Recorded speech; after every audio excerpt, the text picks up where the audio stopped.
Hey VC, Jeff JG Yokohama here. Uh, just doing my weekly stack here. So yeah, got a little eclectic. Well, usually I do. I'm all over the place. I don't know. My brain makes really weird connections sometimes. The flow's kind of odd. So yeah, just jump in. Just showed this in my last video, but I was start giving it a spin while I was getting stuff ready here. So this is Okabayashi Nobuyasu. Okabayashi being his family name here. So this is kind of Japanese folk rock, late 60s, early 70s, mostly or all acoustic. I didn't get all the way through it yet. Probably listen to this piecemeal, but yeah, nice gatefold. Um, so yeah, it's pretty much echoing what was going on in the States at the time, kind of Japanese protest songs and so on. Yeah, you got your usual Dylan, Baez, whatever influences. Um, yeah, it's quite good actually. So this is a comp. If you ever see some, it's worth picking up, I guess.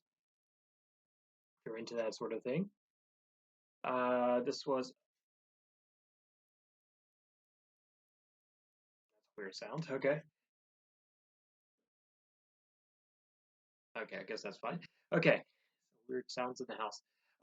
There, David Rose, the stripper. I guess I'll Mazzy or someone showed this. So yeah, just kind of pop, pop, jazz, whatever. I don't know. It's not quite jazz, but instrumental pop music, what 50s, I guess, on like 50s probably on the MGM label. Yeah, so it's just fun stuff. So it's a good album if you ever see it. I don't these only go for a few bucks. So the covers will be the vinyl was quite good shape, G plus or better.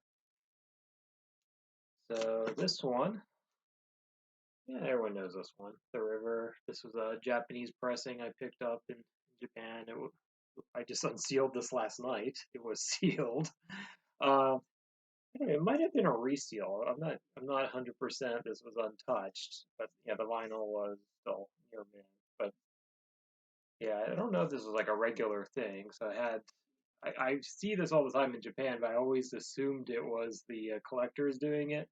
But it has like the plastic sleeve inserted into the regular sleeve, which I don't know. I always just assumed that was the collectors doing it, but yeah, maybe they actually did come like that. I'm not sure. So anyone grew up in Japan at the time could maybe shed some light on that. I do have some other field albums I picked up in Japan, but yeah, I haven't. Yeah, I don't know. I don't think they're actual Japanese pressings. Uh, but yeah. So yeah, I find that all the time in Japan, but I always assumed that was collectors. But yeah, yeah, everyone knows this album. It's pretty solid. Point Blank. What else? Of course, yeah, Two Hearts, Hungry Hearts, Cadillac Ranch, Want to Marry You. It's a solid album all through. Not a massive uh, fan of Springsteen, but every once in a while you're in the mood. So I guess I was in the mood last night. So it comes with a Japanese booklet, a lyric sheet, Japanese and English, and I guess that was the original US sheet that came in there. So it was slightly crackly, just because I think it got a little mildewy in there. It was sealed so long. I don't know, it's a little musty. You know how like gets that little mildewy stuff on the record. So I think I have to give them a little bit of clean. Once it's clean, it's a Japanese pressing, so it should sound really good once clean. I just kind of gave it a quick wipe. Next up, Allison Miller. So jazz. She's a drummer, band leader. Um, yeah, the first few tracks on this are really solid. The rest of the album, I think, doesn't hold up as well, but it's a good album for the most part. The pressing, yeah, it's kind of noisy. So Otis Was a Polar Bear by Allison Miller. This came out 2 years ago. I believe she's from the New York area, but I'm not positive. Maybe not. Well, partially it was partially recorded in Berkeley and partially in Brooklyn. Who knows? I think they're from New York. AllisonMiller.com. I don't know. kind of interesting. Had some interesting choices on instruments. So Allison Miller on drums and mallets, Mira Milford on piano, Jenny Scheinman on violin. We have Kirk Knufke on cornet, Ben Goldberg on clarinet and alto clarinet, and Todd Sikafus on upright bass. But yeah, it's worth streaming, I'd say. I don't know if I'd go out of your way to pick it up unless you see it for a good price. But a little big bandy-ish, but not that big bandy. So just interesting instrumentation for jazz. It's fun. Next, this was a thrift find about a couple months ago, I guess. So Beatles Let It Be, everyone knows this one. Has yeah, well, Get Back, which I never liked that much, but Across the Universe, Maggie May, Let It Be, yeah. So yeah, it's pretty clean copy. Covers a little beat. Actually, I don't think I've ever really. That was the first time I've actually properly listened to that album. I only knew it's a couple of hits off it. Probably not the strongest Beatles album, but it's good, very good. I really enjoyed it. Never been a huge Beatles fan. Oh my goodness.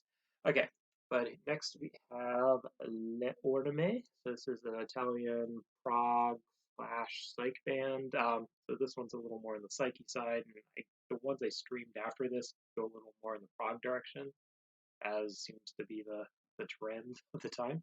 Um, but yeah, I can't recommend this album enough. If you like psych stuff, especially the title track, it's real standout here. It's a real earworm all in Italian or Latin. I'm not sure which. I don't speak either. But yeah, this is a good gatefold. Comes in a Blake sleeve. I'm hating Blake sleeve these days. But anyway, yep. So it's a gatefold. Mine, I don't know if it was. It's the paper. Kind of smells tobacco-y. I don't know, but it's an Italian pressing. Who knows? Maybe somebody at the warehouse is smoking, or it's the paper. I don't know. Next up, this one I think was kind of somewhat popular like a few years back. This is Henry Threadgill Zoid, I guess it's pronounced. In for a penny, in for a pound. Yeah, so it's a double album, gatefold, free jazz. I think it won some Grammys or something. I don't know, but yeah, really solid free jazz album. If you want to check it out. So Henry Threadgill, that's really easier to. Henry Threadgill, In for a Penny, In for a Pound. Worth checking out at least. You can stream it easily, I'm pretty sure. Pressing again is not the best. I don't know. The stuff like the newer pressings the last year or so, I think the quality's generally been a lot better than the stuff from just like 5 years ago. So that album came out like 4 or 5 years ago. But I don't know. It might just be like I'm buying the higher quality pressings. I don't know. Being a little more particular about what I'm buying. Another Thrift Find. Yeah, pretty much everything on here is a hit. You know it. Carole King. Definitely need to find an upgrade copy. I found 2 copies at thrift stores back to back, and I kind of regret not paying up for the better copy. Yeah, it's got a little surface noise, but definitely need to get an upgrade copy on that one. Great album. So this is another one. It was, I guess, it was still in the shrink actually. This was a kind of a surprise. Charlie Rich, and he had a long recording history, but this is Behind Closed Doors, which actually had a shout out I noticed on. I was watching that new Hulu series with High Fidelity. Yeah, so yeah, that album had a shout out on that. Interesting enough, so I pulled it out and gave it a listen. This was a thrift store find again. I don't know. It might just be the area, but I keep seeing this album, and I finally just found one in the shrink. I was like, yeah, for whatever it was, 50 cents or whatever. I'm going to give it a try. Yeah, it was actually pretty good. So country folky country with well, no, you know what? It's kind of a it's country, but it kind of reminded me a lot of that Elvis, the later Elvis stuff. Maybe I can definitely hear the influence. He definitely adopted the hairstyle there. But yeah, if you like later period Elvis and you don't know Charlie Rich, yeah, somewhat famous. But yeah, it's the first time I'd really given him a listen. But yeah, I'd definitely pick up more of his stuff if I saw it in the bargain bins. But again, I wouldn't probably go too crazy over that one. So this one, I think last year Rin was showing this. Yeah, 2016 now. So this is L7's Wireless. So this is a UK pressing. Sounds pretty good actually. So this came from a radio show during one of their earlier periods, from like covering maybe their first couple albums. So most of their good stuff. Well, they have a lot of good stuff. I never cared for the sounds, the mixing, the production on the early albums. I think they had a little too much of a like a they used kind of like a metal sound almost, even though it wasn't. The, how it was produced, it just always even when I was listening to it in the '90s, it just sounded dated. I don't know, but this kind of takes care of that. Reproduces their live sound, so it doesn't have a lot of background noise or anything because it was done at a radio station. But wireless, Death Wish, Orgasm, Shove, Fast and Frightening, Shit List. So yeah, it's just female led with a little bit of that early '90s grunge influence. There's like a little Metallica riff in there somewhere. I'm not sure they cleared. Another Thrift Find, but really good. Kool and the Gang. This is a good album if you see it. None of the ones that are really remembered for nowadays, I'd say. But well, actually no. I think Do It Right Now was, yeah, their cover, yeah, Love and Understanding, Come Together, yeah. But nothing like they were like, what was that? Two Little Tans. Like, I think that was them, right? But yeah, that was not on here. But anyway, yeah, good stuff. If you see this, so I think you can get it really cheaply, worth the pickup. Another one I opened. This was a sealed copy I picked up at a record store, record show, 2, 3 years ago. I finally got around to opening it. Yeah, it was okay, but it's just kind of fun opening records that have been sealed like 20, 30 years. The Elton John, it's gotta be like late 70s, I'd say. Yeah, 70. Oh no, mid 70s, 75. So this was sealed 75, cut out. It was just kind of a time capsule. This thing is like pristine, like no mildew or anything. So I think it was like dead stock from a record store or something. I don't know. But yeah, no real hits on this. It was good, but not great. It's not one I'll probably be spinning very much, if at all. Might pass it on. Elton John and Rock of the Westies. It was okay. So this is another bargain bin from the same record store, record show, I believe. Uh, so everyone knows this one. Alan Parsons, Eye in the Sky. It's got the Sirius instrumental version and Eye in the Sky. Gemini with the minor hits. It's okay. Synth pop, not synth pop, proggy synth. I don't know, whatever. Everyone knows it. Cover's a little beat, but it's a clean copy. I'm waxing a lot of sentimental stuff from my childhood, I guess. Yeah, Laura Branigan. It was actually better than I was expecting. Kind of pop artist, early '80s. This was the one that had Self Control on it, and Will You Still Love Me Tomorrow? Two really big hits. Again, I think I paid 50 cents for it. It's rather minty, other than not being in the shrink anymore. So yeah, if you see it for cheap, maybe I think I did pay up slightly, like $3 or something. I think I do remember buying that. It was like a little thrift shop thing. Yeah, this was a dollar bin somewhere. I don't know. So Ramsey Lewis. This is a fun one. Live album. This one had a lot of good covers. Hang on Sloopy, of course. A lot of Beatles covers. Hard Day's Night and I Love Her. Instrumental. Whatever. It's fun. Yeah, I wouldn't pay up again for Ramsey Lewis, but it's just fun if you see it cheap. Okay, some singles. Parasites. So pop punk, they had a ton of albums actually. They're pretty good. Muddy Frankenstein was early '90s, late '80s, I think early '90s. Japanese garage band. This is a pretty good single actually. Let's see, Mudhoney. Not gonna take that off because yeah, there's a reason it's censored. But yeah, this is Manic Repression and Revolution on there. This is actually one of my favorite Mudhoney albums, so definitely worth picking up if you're a Mudhoney fan. If you like that, especially the really early stuff. The sound quality is not great, but this is they're really really good on this. Really good. That's some of their best stuff. Um, but yeah, bootleg there. Early Human League.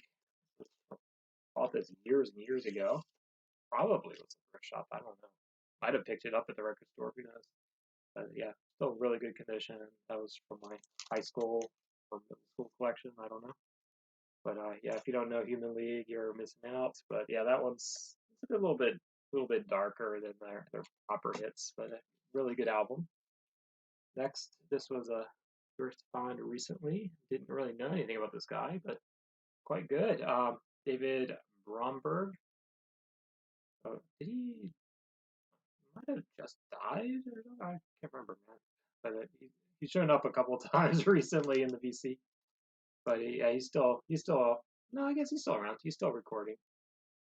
I think somebody was talking about. Yeah, I think that's what was triggering me. I think Cheerful Record Collect. I can't remember your channel's name. Sorry, man.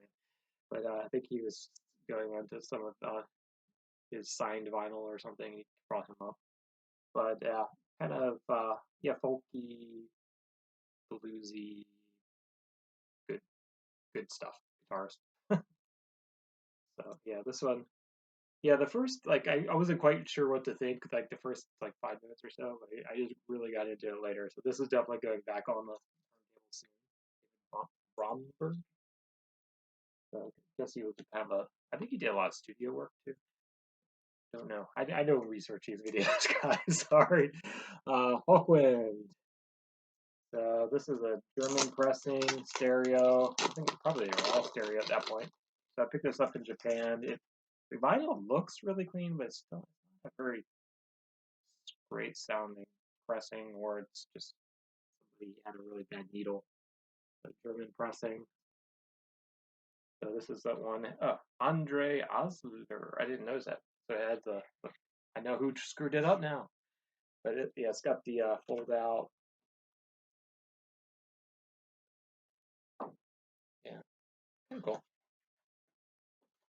But yeah, it's a really good album. If you don't know it, Space Rock. Yeah, I think that gets a lot of love in the VC, so you know it. Another 50 Cent pickup, Chicago, greatest hits or whatever. Not said. It's not one Chicago's one of those bands that were just kind of around. It was good. It's kind of, I guess I'm kind of waxing sentimental or whatever. There's a lot of radio hits from when I was a kid. Chicago. It's good. Oh, here we go. Yes, this arrived. This is so good. Big Stooges fan. Yeah, this is definitely. I would say this is the best mix. I'm a little disappointed with the quality of the pressing. Final Me Please, but this is the John Cale mix. So the liner notes what they're saying in here is that this came from like a tape, like take home tapes from the Stooges sessions. So this is the tape that not 100% verified, but supposedly John Cale made the tape. So there's some, I don't know, maybe other people that have the same pressing, they can kind of verify this, but I noticed like in the beginning of I Want to Be Your Dog, there's some little bit of a distortion. I'm kind of curious. I don't know if that's just my pressing, but it sounded like a taped artifact, like they just didn't fix it, which is a little odd. I would have tried to have like fixed that myself. But yeah. So Vinyl Me Please comes on like a red vinyl.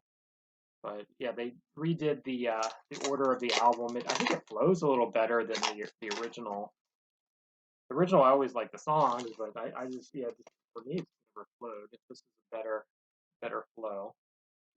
So side one starts with 1969, and it goes into Not Right, and then We Will Fall, which is that really long one. Then the B side is No Fun, Real Cool Time, and Little Dog, and ends out with I Want to Be Your Dog. And John Cale appears on viola on We Will Fall. So yeah, it's kind of cool.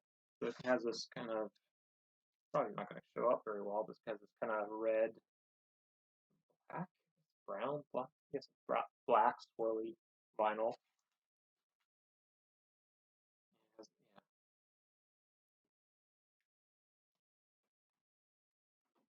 comes with like a little artwork, a recipe, a drink, and yeah.